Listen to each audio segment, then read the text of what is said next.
Hormuz প্রণালীতে কঠোর অবস্থানে Iran, বিনামূল্যের যোগ শেষ, কঠোর বার্তা দিয়েছে তেহরান। মধ্যপ্রাচ্যের অন্যতম গুরুত্বপূর্ণ সামুদ্রিক রুট হরমুজ প্রণালী নিয়ে কোনো ধরনের ছাড় দিতে রাজি নয় ইরান। দেশটির পররাষ্ট্রমন্ত্রী আব্বাস আরাকচি বলেন, হরমুজ সম্পূর্ণভাবে ইরান ও ওমানের সার্বভৌমত্বের আওতাভুক্ত এবং সেখানে কোনো আন্তর্জাতিক জলপথের অস্তিত্ব নেই।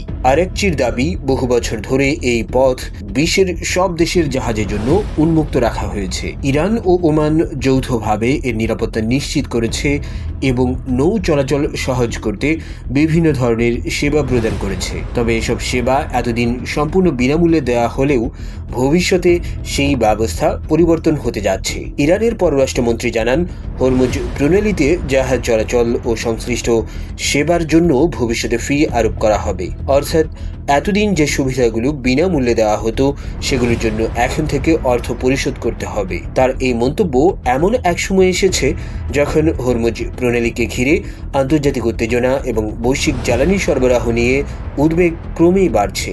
বিশ্বের উল্লেখযোগ্য পরিমাণ তেল ও গ্যাস এই প্রণালী দিয়ে পরিবাহিত হওয়ায় ইরানের যে কোনো নীতিগত পরিবর্তন আন্তর্জাতিক বাণিজ্য ও জ্বালানি বাজারে গুরুত্বপূর্ণ প্রভাব ফেলতে পারে।